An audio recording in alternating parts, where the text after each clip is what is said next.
It is understandable, though a bit silly, why we would renew our hyper focus on consumer prices in the US and to an extent producer prices too. After the experience of the last couple years, where consumer price increases, acceleration, and outbreak of the supply shock had been the major thorn in the side of not just the economy, but everybody trying to live and work in it, that little blip in January, the rebound in gasoline prices, has a lot of people on edge. None more so than those empty suits at the Federal Reserve who are now saying, boy, we're worried about inflation reigniting, if only because they have no idea how inflation works. But it pays. It pays to step outside that hyper focus and every once in a while look around at what's going on, not just outside the US, but outside the US and outside of price behavior. Because when you do, it'll disabuse you of any notion of reigniting consumer price pressures, the idea of transitory disinflation, even the soft landing itself. It's not going very well at all. Now, as I've said before, soft landing fever has depended upon three major parts. One is Europe, which is probably the lesser of the three. Europe surviving last year's energy crisis, escaping the worst case scenario, which I think people are starting to realize doesn't mean that's good. That just means it wasn't as bad or as terrible as once feared. The second part is U.S. labor market, labor conditions. Employment will continue to be strong and resilient. Therefore, the U.S. economy will weather the coming storm. We'll set that aside for now. We've talked about payrolls and everything else. But by and large, the world is really depending on the third one, or the first one, depending on how you order it. And that's China. China reopening. China no longer restrained by the pandemic lunacy of Xi Jinping. Therefore, now that it's set free to fly, not only will China fly, the rest of the world will be brought up with it, and we can all ceremoniously, harmoniously move into a prosperous future, avoiding not just recession, soft landing, boom, all that stuff, all the best possible cases. So how's it going with China reopening? Well, we don't really have a whole lot of data, certainly from the Chinese themselves. They put out some PMIs for January. They were way up, which many people took as confirmation that it's going really well. When you looked at them more closely, what you saw was this looks a little too familiar like last year. And then beyond that, we do have some data that pertains a lot to China, especially a big one today that's going to leave you unnerved.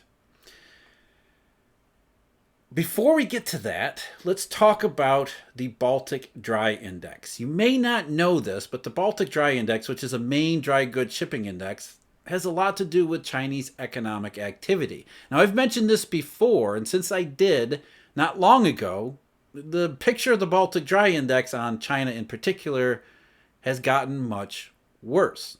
Gotten worse to the point where the Baltic Dry Index is heading toward record lows. It is today or it is yesterday at a rate that we haven't seen since the middle of 2020.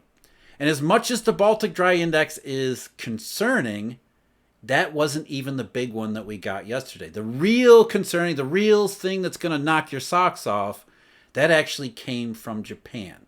So we're going to look at China reopening and wonder where the hell it is. But all that's next. First, I'm Jeff. This is Eurodollar University. I do thank you very much for joining me.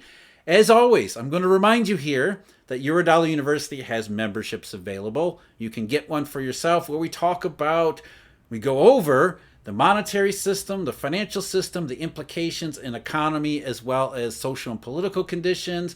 I do research subscriptions, a daily briefing I put out daily, as the name implies. That's bundled in partnership with marketsinsiderpro.com. Go over there if you're interested with that. And I have a research subscription for my daily deep dive analysis, where we dive deep into the details, the background details that you learn in the Eurodollar University memberships to understand what's unfolding today so that we can be better prepared for tomorrow. All the information available for you at eurodollar.university.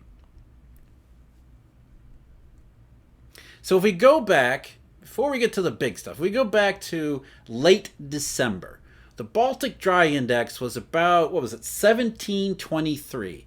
That was on December 21st. 1723, that's not a great number. That's not a good number by any stretch of the imagination. The Baltic Dry Index had been falling all throughout last year as these whispers and rumors of global recession, especially a trade recession, grew louder and louder. But there was a little bit of a bounce as this zero COVID, getting rid of the pandemic policies in China, Xi Jinping coming to his senses. This was going to lead to a massive rebound in Chinese demand. And so we had a little bit of a rebound in the Baltic Dry, particularly in the Cape size part of the index, because the Cape size is the big, massive cargoes of coal and iron ore that go from, say, South America to China to be turned into all the goods that not only that are needed to build China up even further, but also that are then shipped around the rest of the world in the completion of the global trade cycle.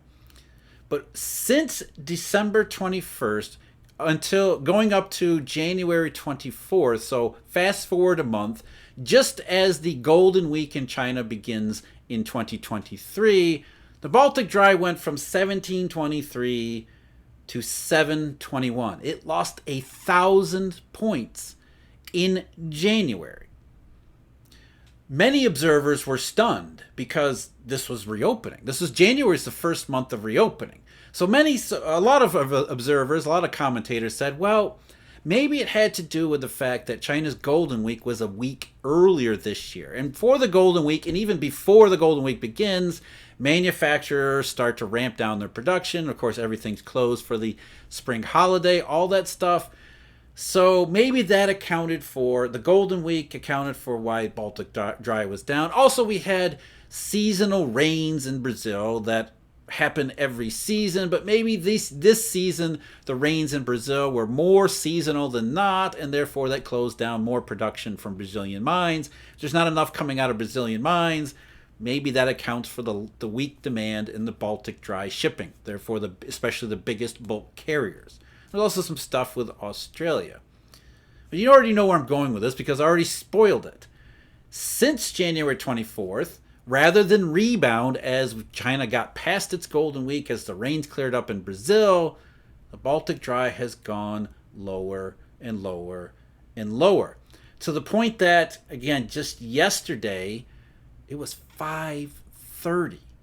Now, how bad is 530? 530 is worse than every single day in March and April 2020. You read that right. You heard that right. You didn't read it right. I read it. You heard it. It was worse than every single day during the worst lockdowns in the modern era. I don't even know how to describe it. Worse than every single day than March and April 2020. And there were only 16 days in May and June of 2020 that were less than 530 for the Baltic Dry, and 22 days in January and February 2020, anticipating the bad economy that was about to be unleashed. 530 is worse than every single day during the so-called Great Recession, which had been caused by a global monetary crisis, the likes of which we hadn't seen since the 1930s. 530 on the Baltic Dry, suffice to say, is not good. And this is the middle of February, heading toward the end of February. The Golden Week is a month behind us. China reopening has been reopening for almost 2 months now. So we've got major reopening. It's supposed to be going really well, and the Baltic Dry number says things are not going well. Things are going really badly. In particular, these large bulk carriers of raw material that really should be loaded up with goods, iron ore, coal, heading to China, because China is, we're all told, about to unleash a tidal wave of demand, both internally as well as eventually externally. You don't see it in the Baltic Dry whatsoever. But maybe that's just the Baltic Dry. Maybe there's some quirks there. We always used to hear when the Baltic Dry was going lower during the aftermath of the so-called Great Recession that there's too many ships. Well, of course there's too many ships because there's no demand. But Baltic Dry is one thing. What else do we have? Well, we've got container rates coming out of China as well as going into China.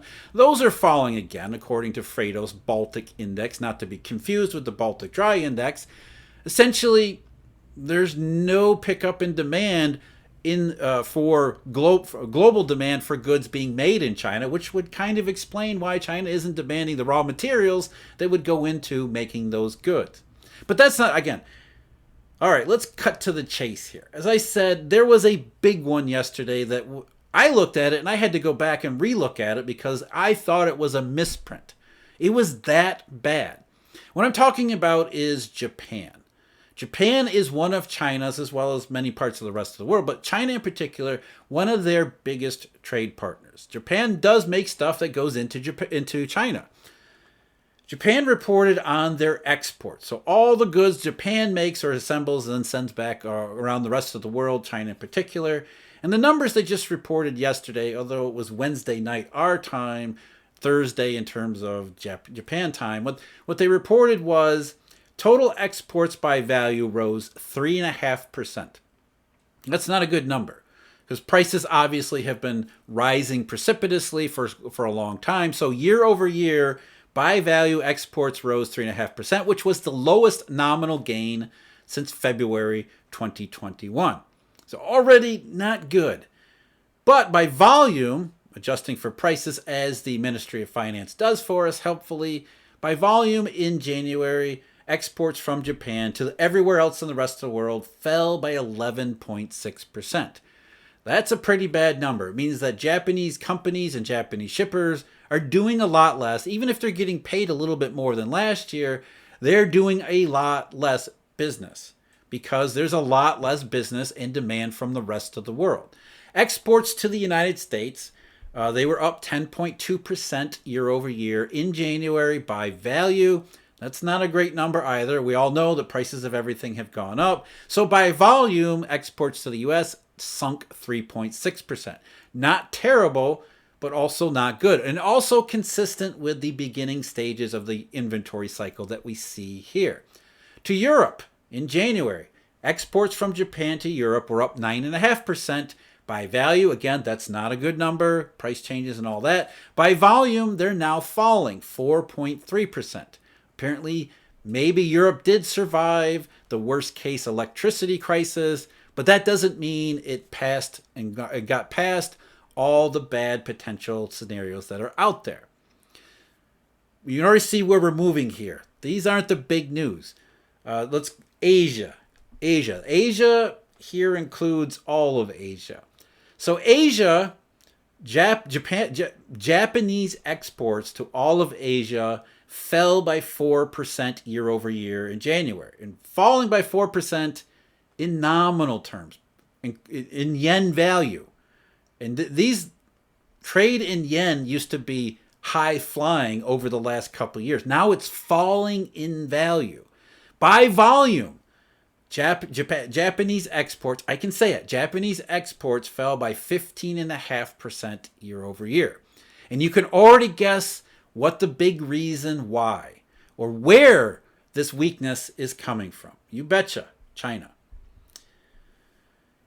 In January, the month where reopening is supposed to be at its absolute maximum. Zero COVID's gone. China's set free, celebrating the Golden Week. By value, exports from Japan to China fell 17% from the previous January. By value. By volume, it fell 30.7%, an enormous decline. And I know what you're thinking. Well, maybe that's because the Golden Week was moved up further into January 2023 than it had been in January 2022. So these year-over-year numbers aren't comparable, and these are not seasonally adjusted anyway. But they don't need to be. You can see what I'm showing you right here, that this is an enormous decline regardless of where the Golden Week falls. In fact, you could compare these numbers to prior Golden Weeks, and what you see is that this is by far the worst. In fact, if you look at January 2023's numbers and compare it to January 2020, by value, Japanese exports to China are up 7.9%, which is not good considering all the price changes in the 3-year period in between. By volume, down 17.3% compared to January 2020. Starting to get the sense that there's something to this Baltic dry number after all.